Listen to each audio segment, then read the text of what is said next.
This. There is nothing quite like that moment when you're walking through the park and happen upon a spot where a group of goats are chewing the cud in a nearby field. If the 1 o'clock sun is shining down in all its glory to help mitigate the factor of a frigid March temperature, well, all the better still. And by God, along with every minor deity currently weaving magic through the cosmos, if you happen to be slowly savoring the day's first cigarette right then and there, well, dadgum shootin' gee willikers, you done just gone and felt a little slice of heaven sliver with a shiver up and down your spine. We call that the real deal Holyfield around these parts. It's holy trifecta gold when the kundalini buzz triangulates inside a brain. Fractal patterns shift their shape, manifesting kaleidoscopic prisms out of thin air. Fractions of quantum mechanic blueprints temporarily become apparent, only to drift away like dust in the wind as ideas get flighty and mathematical equations disperse with an exponential quickness. This is all just a way of saying something without really saying anything at all, other than the fact that two hawks are circling in the sky above as countless cars drive beneath them, single file, along a straight road to nowhere. Nature is wiggly, but traffic rules and regulations are hard as a rock, just like some of the stoned heads that bang themselves together to come up with this red tape, bureaucratic penalty system pyramid scam, trying to turn Earth into a purgatory prison. Bread and water for the inmates, vaccine cocktails for the soldiers. Methods of transaction need to fundamentally shift. No one is satisfied with eating cake forever. Where's the blood? Where's the wine? Where's the rose? Where's the sign? Where's the sweet-toothed junkie going to run? Where's the raw vegan guru going to hide? Where's the GMO? Where's the healthcare scare? Where are the doctors going to sleep? Where are the homeless going to freeze? Where are the birds? Where are the bees? Where's the honey? Where's the sting? Where's the bandage for this wound? Where's the future full of toxic plumes? Where's the poison? Where's the doom? Where's the virus? Where's the gloom? Good Lord! Sweet Jesus! Where were you raised, boy? In a barn? Didn't you ever learn not to leave the door of your psyche wide open? Weren't you ever taught the power of snake medicine? Didn't the shaman slam down all his woo-woo voodoo knowledge on your head at birth? Didn't you get the source download when you were snatched from star sleep and spit out the mortal womb? Didn't you suck a thumb sucked in vodka while cutting your incisors? Didn't you decide to dance to the sound of madness before you ever even crawled? Didn't you scrawl hieroglyphics on cave walls back when you were just yay tall? Didn't you take the hit of garden evolution from the jungle plant? Didn't you leap with faith from one plateau to another? Didn't you grow from seed? Won't you return to soil? Aren't you just like all the rest? Isn't this whole illusion cut from the same cloth? Didn't we divide from the original oneness when the dualistic ego got the bright idea to trip the light fantastic? Now the Milky Way is melted cotton candy paradise floating along the river Dow. Now it's time to switch off the power, cut the cords, close the blinds, pull the curtains, and fall silent. Now it's time to scream one more time before completely shutting up. Now it's time to burn just so we can rise again. Now it's time for an electric encore. Now it's time for a thrilling sequel. Now it's time for absolution through enlightenment. Now it's time to slay all dragons. Now it's time to reawaken.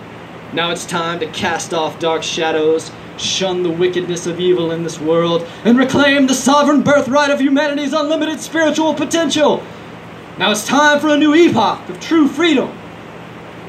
So get it after it, kids. I'll just be over here staring at some goats near the gates of Valhalla. Woo! Thank you. So, I got one more piece to read. Recently, the editor of a venue called Nipstier's Poetry Cave over in Nigeria contacted me. We've been friends for a while. I won a contest with them a couple years ago. And he informed me that they're putting on a poetry festival this coming weekend. So he knew that I couldn't attend, obviously, but asked in lieu of that if I'd be willing to write an essay on the subject of words in society that he's going to recite on stage over there. So I told him, of course, I'd be happy to do that. And I wrote a little bit of an essay, and then it quickly turned into some sort of prosaic poetry, I guess, which everything I do usually does. So this is the end of that. Words are fire erupting from the blood, a volcano amplifying in the mind, an explosion from unknown subconscious realms that send the psyche spinning in a swirl toward new ideas. Words are the Garden of Eden, the tree under which the Buddha sat in silence, the lotus that grew from Vishnu's navel, the path of Tao, the power of every mystery experienced internally that finally finds expression in the world through language.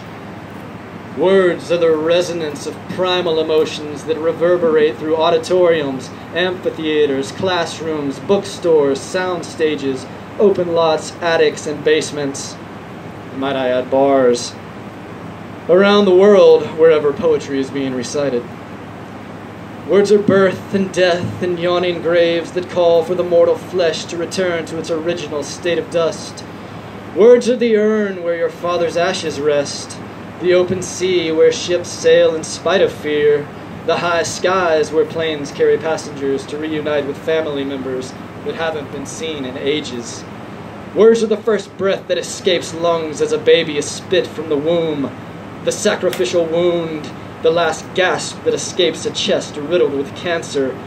Words are angels and demons and good and evil and Satan and God. Words are the sighs between silk sheets as sweat pours in the steamy night, the fever dream visions of madness, the hallucinations of shamans in the forest as they recite prayers to Mother Nature. Words are the simple truth of connection shared with our friends, the venom spewed from our enemies' fangs, the indifference shown toward those who are shunned from our presence, the embrace of all those we soon shall meet in the future. Words are electric neon pulse rays, vibrant prisms made manifest through mere thought, ideas passed down through generations, ancestral DNA decoded and unleashed upon a sleeping species. Words are renaissance and revolution and rebirth through the grace of absolution. Words are salvation experienced in the split of a single second, the shattering of an atom, the mission to space, the galactic Big Bang. Words are the dialogue performed by two individuals to describe the perfect union of complete oneness realized when we eventually return to the source before being cast once more from the womb. Words are karma and fate and faith and destiny and free will choice and determinism and science and religion and philosophy and spirituality. Words are shape and form and sound and color and kaleidoscope spirals of kinetic energy. Words are multiplied and triangulated and exponentially evolving into whatever utterance we humans create next to bring this existential paradox of life out of the swirling chaos and into a singular order of higher light. Woo! Thank you.